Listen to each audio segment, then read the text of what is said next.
Merci la presse locale de Côte d'Or d'assister à la présentation des candidats présentés par le Front de Gauche sur la Côte d'Or, aux élections législatives.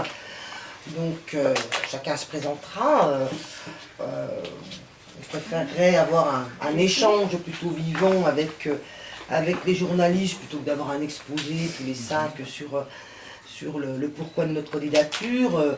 Essentiellement, je crois que nous portons avec la démarche du Front de Gauche l'objectif et l'enjeu, surtout l'enjeu pour nous sur les élections de 2012, aussi bien présidentielles avec le candidat commun du Front de Gauche, Jean-Luc Mélenchon, et nos 5 candidatures aux législatives, de dire est-ce que, oui ou non, les Français acceptent l'austérité d'où qu'elle vienne en 2012. L'enjeu porte sur ce point-là, et porte sur aussi notre volonté que les citoyens en Côte d'Or, quelles que soient pour le moment les questions qu'ils ont en tête, participent du débat politique pour ces élections-là, ne se laissent pas priver de leurs paroles pour toutes les questions qu'ils ont en tête, leurs aspirations. On voit bien qu'aujourd'hui, la préoccupation des gens, des plus jeunes aux plus anciens, je dirais,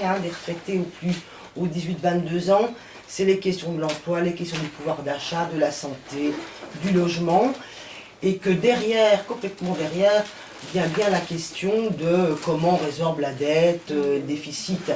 Donc nous, en tant que représentants du Front de Gauche, candidats, mais évidemment avec nos amis, et ce soir ils sont quand même quelques-uns, mais ils sont nombreux avec les militants du Front de Gauche, nous voulons permettre que dans cette campagne, le débat à gauche puisse avoir lieu. Et nous pensons que la gauche, le rôle de la gauche, est de répondre et de proposer des chemins, des voies possibles à nos concitoyens, et non pas d'abdiquer devant les agences de notation, mais surtout devant les marchés financiers qui aujourd'hui bafouent toutes les démocraties, on le voit bien en Italie, en Grèce, etc. Donc nous lançons un peu la balle dans le camp des citoyens, à gauche, mais aussi dans la balle dans le camp de toutes les formations de gauche pour dire qu'il faut que le débat à gauche se fasse différemment dans notre pays. On ne peut pas se priver de cela au vu de la situation très grave dans laquelle la crise économique, sociale engage quand même pour les mois, les années à venir notre pays, mais aussi la construction européenne. Donc je vais continuer. Donc je suis candidate pour ma part sur la seconde circonscription. Ça fait à peu près un peu plus d'un mois qu'on a commencé la campagne avec Jean-Luc Bouleg, qui est mon suppléant, avec directeur de campagne Nelly Gobi, Jean-Claude Cinquin, et aussi Annick Alexandre, qui est à la communication, qui est journaliste. C'est vrai qu'on a commencé par tenir des assemblées citoyennes à Saint-Apollinaire très récemment. On sera pour la seconde circonscription le 17 janvier, salle César Zermati, et à Auxonne le 7 février, pour celles qui sont déjà fixées. Bien sûr, il y a la réunion avec Jean-Luc Mélenchon le 24 janvier, et nous avons parallèlement mis en ligne un blog pour faire part de nos initiatives de campagne et de nos propositions. Le blog, c'est najataï.centerblog.net. Voilà. Donc dans ces réunions, comme lorsqu'on va rencontrer les habitants sur les marchés, comme ça sera encore le cas samedi matin, je constate ce qu'a dit Isabelle, qu'au-delà de l'inquiétude des habitants, on ressent vraiment un désarroi des hommes et des femmes qui n'en peuvent plus, avec l'austérité qui sévit partout, le chômage qui commence à frapper de plus en plus de monde, la misère qui s'ensuit et qui gagne du terrain, que ce soit en ville ou dans les zones plus rurales. Personne n'est aujourd'hui épargné, ni les jeunes, ni les personnes âgées, ni même ceux qui vivent difficilement de leur travail. C'est vrai que pour donner un exemple, j'étais avec des personnes du monde associatif tout à l'heure, et ils parlaient eux-mêmes de la précarité de leur emploi et de l'anxiété que ça pouvait générer, en disant on arrive à un point, on a du mal à supporter les politiques publiques qu'on nous fait endosser et les mesures de restriction budgétaire, de mutualisation, etc. qui en découlent. Voilà. Donc nous, on tente d'y faire face en expliquant que cette situation, c'est pas une fatalité, qu'une autre politique est possible, comme nous le proposons avec le programme L'Humain d'abord, le programme du Front de gauche. Un programme que nous avons mis en débat pour chacun et chacune puisse s'exprimer, puisse en débattre, s'en empare, l'amende, pour en faire un outil partagé de mobilisation collective. Car on pense aujourd'hui que le programme, et partir de là, aujourd'hui, à la rencontre des habitants par des assemblées citoyennes, c'est le seul chemin possible pour gagner en crédibilité et avoir une vraie force pour le changement à venir. Bon, il est vrai que la droite, je devrais même dire les droites, sont désespérées, la France et l'Europe. Sarkozy a mis en coupe réglée depuis 2007. Pas un jour, pas une semaine ne passe sans qu'il y a des nouvelles mesures d'austérité qui voient le jour. Bien sûr au profit de quelques-uns et toujours sur le dos de l'immense majorité de tous les autres concitoyens. Comme l'a dit Isabelle, tout y passe aujourd'hui, l'école, la santé, les services publics, les collectivités territoriales, le tout avec une brutalité sans précédent. Et à chaque fois, on se dit que la situation, elle sera pire le lendemain. C'est vrai qu'il y a tous les jours, quand on va à la rencontre des habitants, c'est ce qui se dit, c'est qu'ils s'attendent toujours au pire. Mais nous, on pense qu'un autre son de cloche est possible aujourd'hui. Sarkozy et les siens cèdent au marché, leur cèdent toujours quand ils ne les précèdent pas. Résultat, le lendemain, c'est ce que je disais, les lendemains sont toujours pires que la veille, ici comme en Europe, aussi longtemps que le pouvoir de cette droite implacable sévira. Quant à la gauche de François Hollande, elle dit proposer l'alternance. Mais néanmoins, elle ne pose pas d'alternative crédible à la droite. Et c'est vrai que c'est aussi ce qui remonte du terrain. Deux militants qui ont voté aux primaires socialistes aussi, deux citoyens et militants qui ont voté aux primaires socialistes, socialiste, citoyenne. J'avais deux mots dans ma tête, primaire, socialiste. Ça se fait bien de faire des trucs comme ça. Citoyen, parce que le PRG insiste beaucoup sur citoyen. Primaire, citoyenne, socialiste. Voilà, ces gens-là. Pour choisir le candidat socialiste, là, pour faire vite. Si vous lui reprochez au candidat socialiste. J'y arrive en disant que l'austérité, il n'y a pas d'austérité de gauche, il y a une austérité de droite, et que la gauche est là pour redonner un espoir, redonner de la croissance, redonner des emplois, redonner une crédibilité à tous ces gens qui recherchent un emploi, qui vont travailler, aux personnes handicapées, etc. etc. Elle n'est pas là pour démoraliser et faire le jeu des politiques européennes de droite, quoi. Et c'est vraiment ce qui remonte du terrain, sur les marchés, etc. Toutes les catégories sociales sont aujourd'hui touchées. Et c'est vrai que moi qui suis candidate depuis un certain temps à différentes élections, je trouve que la situation n'a jamais été aussi palpable et aussi difficile pour les gens. Les gens viennent nous rencontrer directement quand on va diffuser ou quand on va discuter pour nous dire est-ce que c'est vrai qu'on peut faire autre chose. Voilà. Et quand on leur dit oui, nous on a ce programme L'Humain d'abord, on a des propositions et ces propositions reposent sur un changement de société et pas sur cette société qu'on veut nous imposer, et là ils écoutent et après ils donnent leurs idées. C'est vrai que moi c'est la première élection où je vois autant de personnes venir à notre rencontre avec des propositions. Des propositions parfois individuelles, parfois collectives, mais en tout cas vraiment qui viennent de la base. Alors nous on se dit qu'il y a urgence quand même, qu'il faut battre bien sûr la droite, l'extrême droite, qui est toujours là, qui est toujours menaçante et qu'il faut changer de gauche. C'est ce que nous contribuons de toutes nos forces, rassemblées avec la campagne du Front de gauche. Moi je sais que apparemment Pierre Prubetich sera le candidat pour le Parti Socialiste. J'espère que au premier tour chacun défendra ses pions, mais j'espère qu'au deuxième tour on pourra enlever Rémi Delatte et pouvoir enfin avoir une vraie politique de gauche sur au moins la seconde circonscription et au niveau national bien sûr, parce que ces élections-là c'est local mais c'est aussi national.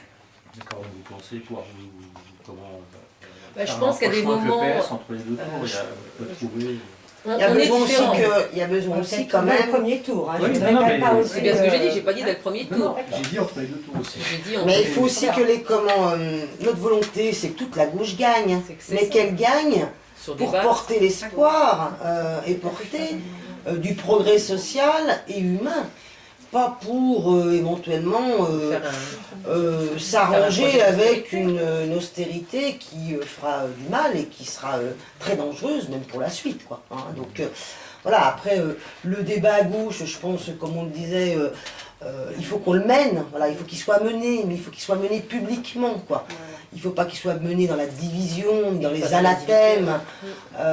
Nous, on est pour un débat transparent pour que les gens puissent porter leurs réflexions, leurs propositions, et pas dans une division entre nous, mais au contraire de construction. Voilà. Et je pense que malheureusement, on n'en est encore pas là en France. Et si on n'arrive pas, nous, c'est notre volonté au Front de Gauche, de faire que toute la gauche gagne. Mais, et nous, on est force de proposition de ce débat, pas une confrontation où on s'envoie des choses à la figure, mais une confrontation intelligente sur les idées. Et je pense qu'on a des gens, on dira ce que dit Najat, les gens attendent cela. Si on les prive de cela, je pense qu'on aura de grosses difficultés qui nous attendront demain. Donc la responsabilité est portée par tout le monde. Et alors, moi, je vais faire une présentation différente. Vous avez entendu l'essentiel du discours, donc on ne va pas se répéter. Moi, je vais faire une présentation plus personnelle, parce que vous avez dit tout à l'heure, je ne vous connais pas. C'est la première fois que je me présente à des élections législatives. Et moi, je voudrais dire un petit peu comment j'y suis arrivée. Moi, mon travail, c'est conseillère d'orientation psychologue. Je viens de l'arrêter il y a un mois. Et au cours de mon travail, j'ai commencé à Argenteuil, hein, banlieue bien connue, au Karcher. Quand je suis arrivée à Dijon, moi, j'ai travaillé sur des zones comme Chenauve, La Fontaine-Douche. J'ai travaillé également dans les zones rurales et j'ai vu progressivement les difficultés des familles s'accentuer et vraiment la précarisation. Donc c'est aussi quelque chose qui m'a beaucoup sensibilisée, bien sûr. En même temps, moi je n'ai pas effectivement une expérience politique, mais j'ai toujours une expérience de militante syndicale. J'ai commencé à la CFDT, où j'ai à la fois été représentante du personnel, mais également j'ai travaillé au niveau de ce qu'on appelait le COREF, Comité d'orientation régionale de l'emploi et de la formation, c'est-à-dire j'ai représenté la CFDT dans ce cadre-là. Et puis ensuite j'ai démissionné de la CFDT parce que les orientations de la CFDT ne me convenaient pas. Et je suis donc après passée à la CGT, je représente toujours la CGT dans le cadre d'instance du Conseil régional. Alors moi, ma mobilisation politique, parce que le syndicat elle a toujours été, mais ma mobilisation politique, je crois qu'elle a vraiment pris espoir au moment du traité communautaire européen, quand j'ai vu que l'unité pouvait effectivement faire changer les choses, qu'on pouvait expliquer aux citoyens ce qui se passait réellement, alors qu'on avait dit au départ qu'ils ne comprendraient jamais un traité comme ça, et donc que tout cet aspect pédagogique, expliqué, etc., était vraiment important, donc j'ai eu beaucoup d'espoir à ce moment-là. Et puis, ce moment de la création du parti de gauche, j'ai adhéré au parti de gauche, parce que le parti de gauche, en particulier, portait l'idée du front de gauche, c'est-à-dire réinventer une gauche, rassembler différents organismes qui avaient finalement des idées communes, qui n'étaient pas identiques, mais des idées communes, et que ça me semblait porteur d'espoir pour éviter quand même de continuer le saccage qui se passe au niveau de l'emploi. Et dans la première circonscription, un des bels exemples quand même qu'on peut voir du saccage, c'est Fournier. Fournier, ça a été vraiment ce qu'on appelle les laboratoires Fournier pour les Dijonnais, mais maintenant, ça a été soulevé, puis à Botte, ça a été quand même de la vente à la découpe, avec aussi des subventions des collectivités territoriales, c'est-à-dire un argent public. Dans l'objectif des collectivités territoriales, c'était quand même de défendre l'emploi, pour au bout du compte retrouver des salariés aidés qui se retrouvent sans solution. Et je pense que ça, moi, c'est ce qui me porte là-dedans, c'est cette idée d'unité du Front de gauche. Donc voilà, moi je voulais dire, après redire, alors nous avons fait des assemblées citoyennes, déjà sur la Fontaine-Douche, sur Talent, où effectivement on peut constater que les préoccupations des gens, c'est aussi pouvoir acheter à manger, c'est aussi des questions sur le prix des denrées alimentaires, c'est les questions sur le prix des logements. On a fait aussi beaucoup de porte-à-porte et également beaucoup de distribution de tracts dans les centres commerciaux, aux endroits effectivement où les gens se rendent. Donc c'est vrai que le constat qu'a fait Najat, qu'a fait Isabelle, on le sent, il y a vraiment une très grosse colère, mais il y a aussi une très grande peur, parce qu'on a un gouvernement qui agite et qui travaille que sur la peur de la crise, la peur des jeunes, la peur de la délinquance. Et ça, c'est quand même quelque chose d'absolument catastrophique. Et moi, je constate aussi qu'en expliquant et en continuant à expliquer simplement ce qu'est la dette publique, parce que ça, c'est la grande menace, hein, la dette publique, on ne peut plus rien faire, eh bien, je pense qu'on va arriver à convaincre les gens. Alors, quand vous parliez du premier tour, et on a commencé à parler, parce que c'est ça un peu la question des journalistes, qu'est-ce que vous ferez au deuxième tour? Moi, j'ai envie de vous dire, dans la première circonscription, je crois que c'est M. Laurent Canguillaume qui se présente, eh bien, il faut lui poser la question. Et lui, qu'est-ce qu'il fera? Est-ce qu'il aura la même discipline républicaine? À partir de là, on pourra en parler.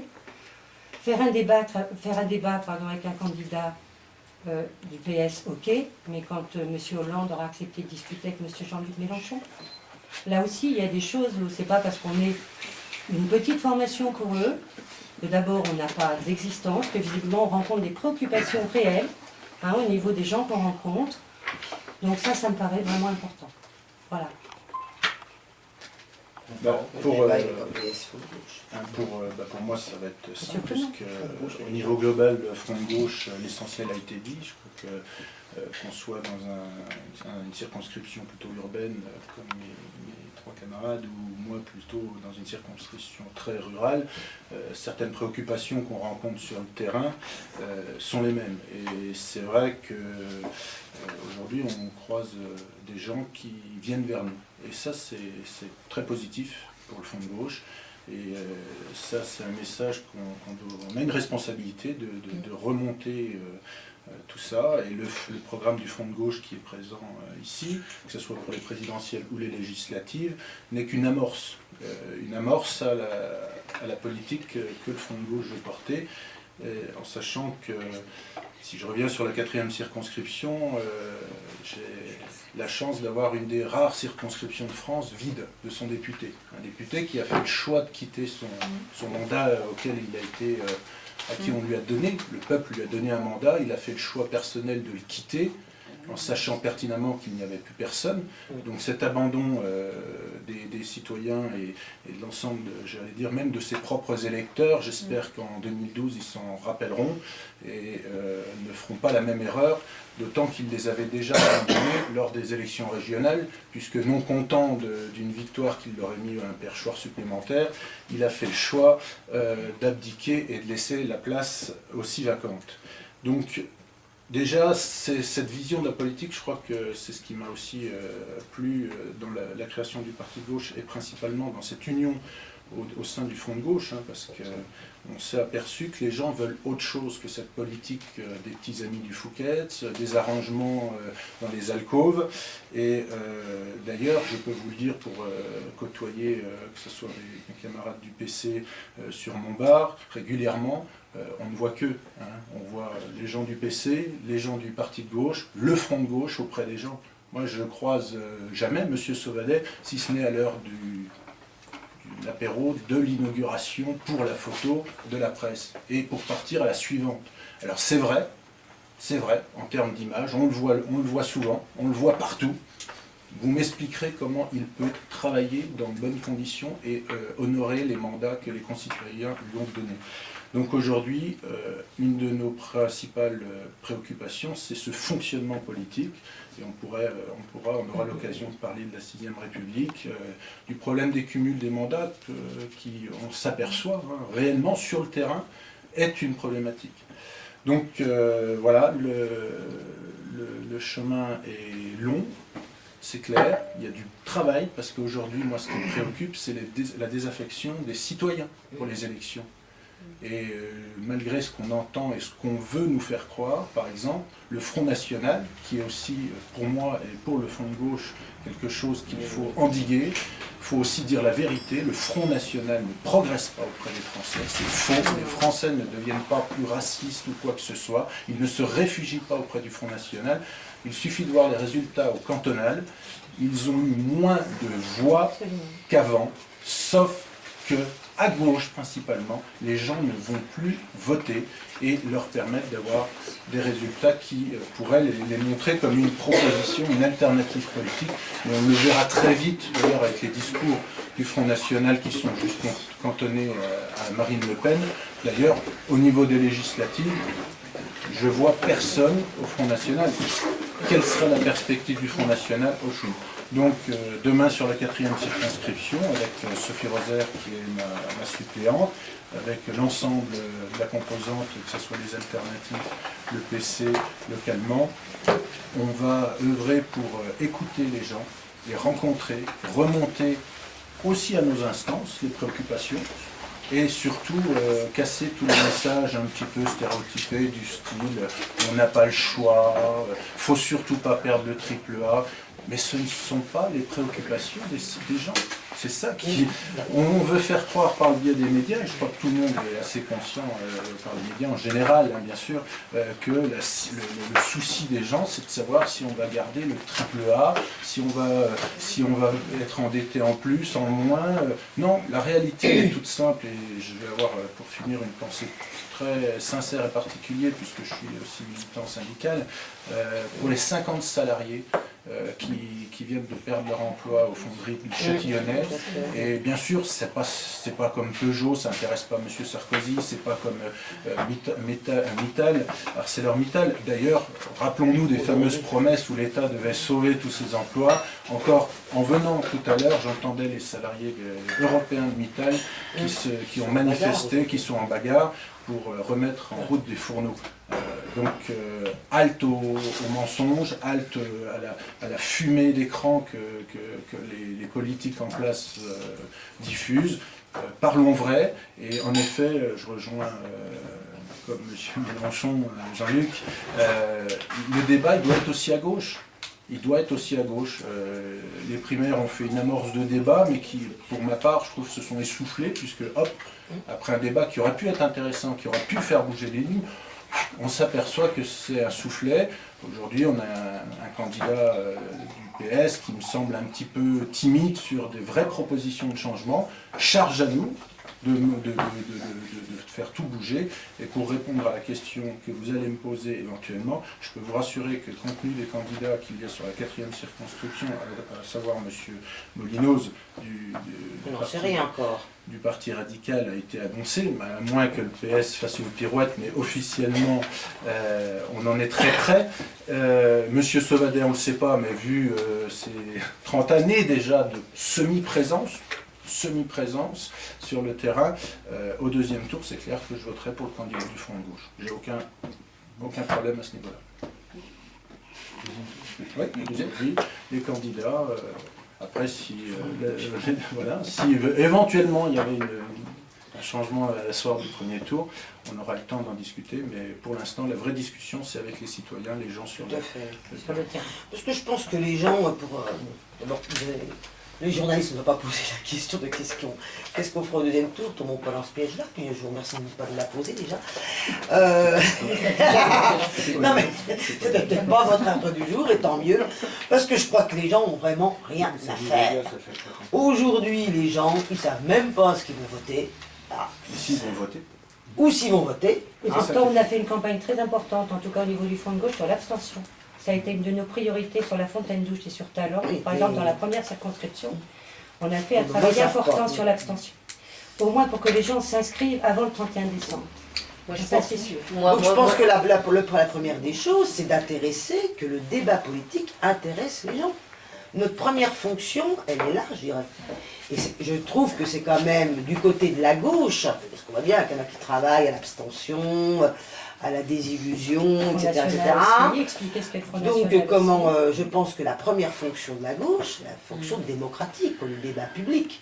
Et donc nous, au niveau du Front de gauche, voilà, avec les assemblées citoyennes, quand on dit prenez le pouvoir aux assemblées citoyennes, c'est là que le débat des gauches se fait aujourd'hui. Dans les assemblées citoyennes qu'on initie en Côte d'Or comme partout dans le pays. Donc j'ai oublié de dire, moi aussi j'excuse le candidat, mon suppléant qui est Jacques Loury, qui est un syndicaliste du bassin de Genlis, qui est connu, il était candidat au cantonal et puis responsable syndical sur ce bassin-là, qui a souffert, qui continue de souffrir, souffert de la perte d'emploi, on se rappelle Thomson, les grandes promesses des emplois chez Forêt Mâché. Maintenant on dit que c'est Unilever qui a envoyé les salariés licenciés d'Unilever à Morat, hein, parce que bon, moi je dis Unilever, hein, parce qu'à Morat, ce n'est qu'une filiale d'Unilever, qui travaillerait à Forêt-Mâché. Donc nous, on va aussi les rencontrer, ces travailleurs qui sont à Forêt-Mâché, donc entreprise de logistique, qui n'ont aucun moyen de locomotion collectif pour se déplacer. Et à Forêt-Mâché, il faut savoir que quand on vous embauche, on vous demande si vous avez un moyen un véhicule, sinon vous n'êtes pas embauché. Donc on a donné des deniers publics, nos impôts locaux, pour construire Forêt-Mâché, hein, qui a déjà sévi dans l'est de la France, hein, en gros tous les bassins industriels en désindustrialisation, donc avec force de fonds publics. On les a installés, malheureusement, je pense que les collectivités locales se sont trompées de financer cette entreprise-là, en plus avec aucun caractère écologique, hein. À côté de l'autoroute, alors qu'on a Pagny à côté, voilà. Je pense à un exemple sur la 3e circonscription, moi qui me tient à cœur parce que je me suis un petit peu battue sur ce dossier-là, mais que je trouve qu'il est une ineptie au niveau social, économique et écologique d'avoir financé cette entreprise alors qu'on avait les moyens, on a les moyens en Côte d'Or, les infrastructures, de faire autrement. Donc voilà, je voulais excuser Jacques Loury qui connaît bien la situation du Val-de-Saône avec le Copiéval qui s'est beaucoup battu sur Thomson, la Seigneurie, la SMT, qui est un bassin aussi démographique qui prend en importance aussi, Jean-Lys. Voilà, puis je voulais aussi présenter le suppléant Chris. Bon, peut-être que Delphine va nous... Delphine, elle, la candidate titulaire, va nous rejoindre. Elle a peut-être rejoint un petit problème. Mais la présence de Christophe Monin, qui est candidat suppléant sur la 5e circonscription, et membre du PCF. Candidat mon suppléant sera M. Félix Chapira, donc qui représente la phase. Félix Chapira. Chapira. Donc il représente la phase, c'est pour montrer aussi comme c'est effectivement le front gauche, c'est-à-dire que toutes les sensibilités sont effectivement représentées. Vous pouvez me les rappeler toutes, parce qu'il y a Solidarité 21, Oui. PCF, Parti de gauche, la phase, Unité, la gauche unitaire. Pour définir. Tu l'as dit, on a quand même annoncé dès maintenant de prendre note dans les agendas pour les Côtes d'Orient, le meeting sur l'agglomération dijonnaise avec le Front de Gauche, Jean-Luc Mélenchon, le candidat commun, Pierre Laurent, qui est président du Conseil national, du collectif national de la campagne, certainement aussi d'autres personnalités nationales d'une des organisations. Voilà. 24 janvier. Le 24 janvier dans l'agglomération dijonnaise. Vous n'avez pas la salle encore. Comment Vous n'avez pas la salle encore. Les choses sont encore pas complètement arrêtées. Donc on en discute un peu. En tout cas, le 24 Mais en tout cas, le 24 janvier, où que ce soit, ça sera. Voilà. De toute façon, Ça restera le 24 parler janvier. aussi bien par une campagne d'affichage que de tracts et de sensibilisation. Je crois que je voulais rajouter quelque chose sur les assemblées citoyennes qui me semble important. Et ça, c'est, me semble-t-il, aussi quelque chose de nouveau. C'est vrai, on parle du programme du Front de Gauche, mais c'est une base. C'est-à-dire qu'on a aussi besoin de l'avis des citoyens et qu'ils puissent le compléter, ça. Et ça aussi, je pense que c'est une particularité de cette campagne, de pouvoir demander aux citoyens leur avis et surtout de leur donner la possibilité de s'emparer du pouvoir. Aussi. Ça, c'est important.